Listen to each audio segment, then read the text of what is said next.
KMR. KMR adalah kependekan bagi kefahaman melalui reka bentuk.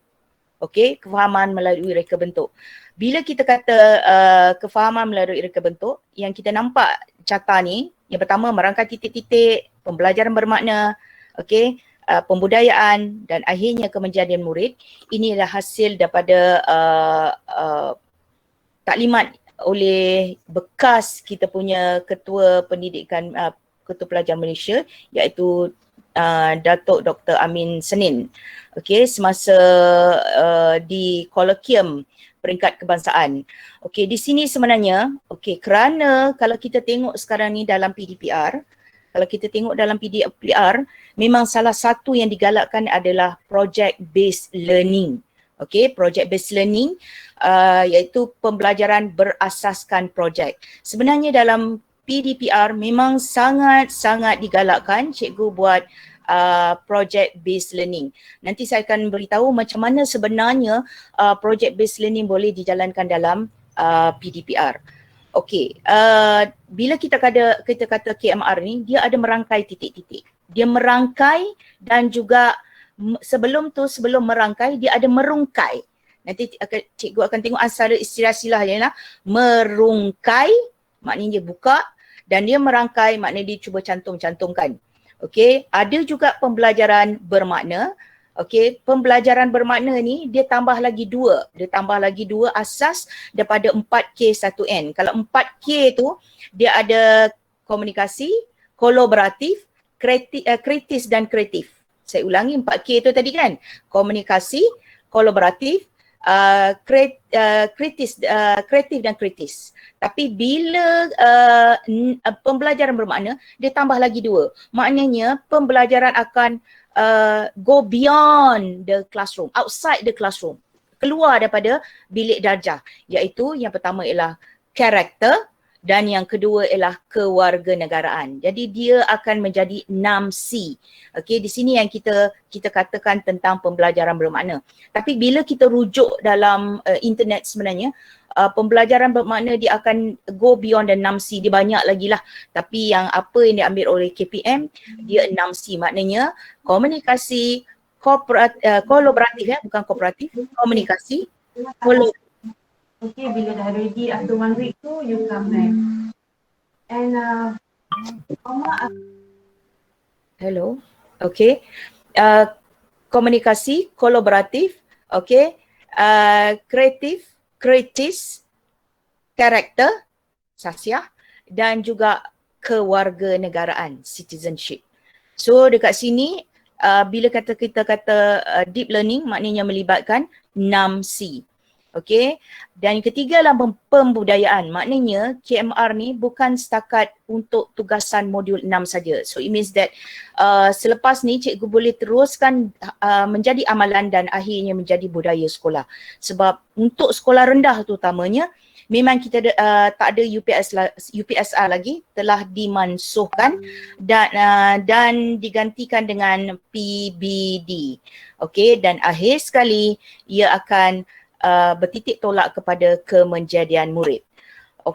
Seterusnya, accelerating teachers' ability to put students in control of the learning process. Bila melaksanakan KMR ni, proses pembelajaran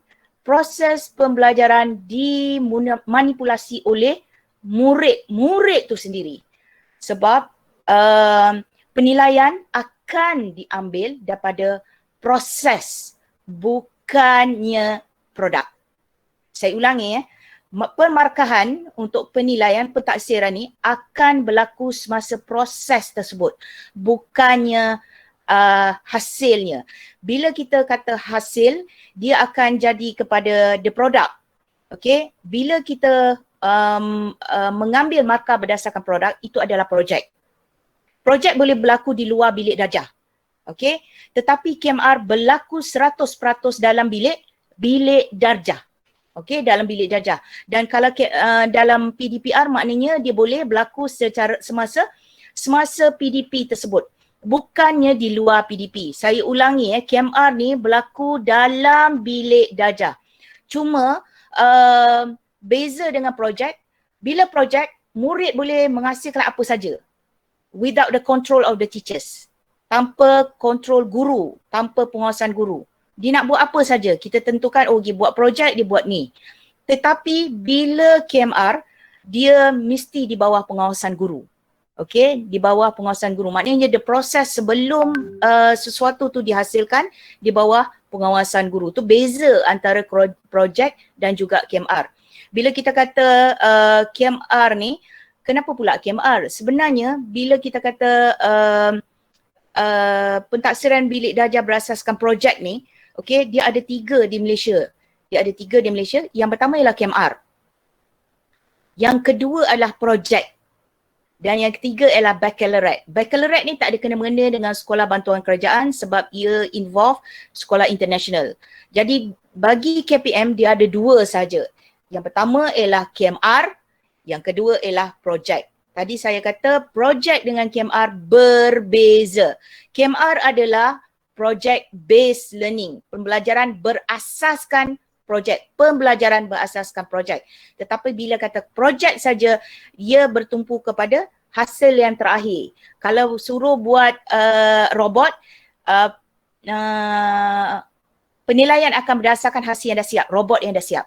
Tetapi bila KMR untuk membuat robot, the process tu akhirnya the process daripada A, B, C sampai Z, bagaimana robot itu dihasilkan, di situlah penilaian itu akan diambil. Itu berbeza dengan projek. Dan bila projek, macam mana budak tu nak buat, tak ada masalah. Hasil dia projek robot tu boleh jalan ke, robot tu tak boleh berjalan ke, okey, penilaian ujung sebab tiada pengawasan guru. Bagi soalan, murid buat. Tetapi bila KMR ni, dia bagi guideline. Mesti ada guideline step by step apa murid perlu laksanakan dengan guru sebagai fasilitator. Tu bezalah, okey, antara projek dan juga KMR PBL.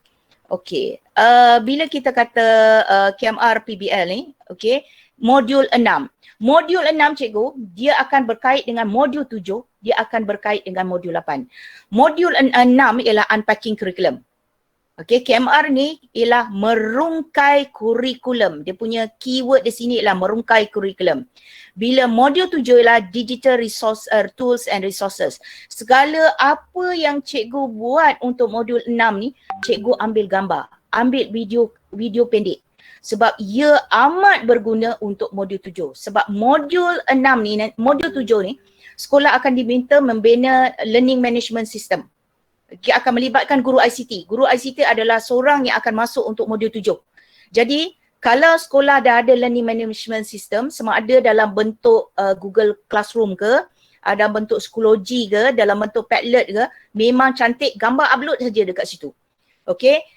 Sebab ia adalah untuk modul 7. Okey, untuk modul 8 ialah PBD. Modul 8 adalah PBD, maknanya segala penilaian cikgu semasa KMR ni akan dibawa dalam modul 8. Sebab tu saya kata masa cikgu berkolaborasi, cikgu buat meeting, buat PLC, segala-galanya cikgu tengah buat perancangan tu, cikgu ambil gambar. Okey, sebab ia akan berkait dengan modul 7 dan modul 8. Bila cikgu dah siap semua, dah ada ambil gambar, masa penilaian pun ada gambar, masa buat moderasi pun ada ambil gambar, okey, masa buat pertimbangan profesional untuk menentukan markah budak-budak ni pun cikgu ambil gambar, cikgu dah boleh goyang kaki untuk modul 7 dan modul 8. Sebab apa? Dia memang berkait rapat. Digital tool and resources adalah modul 7, redesigning learning experience adalah modul 8. Memang dia berkait dengan modul 6 unpacking curriculum KMR.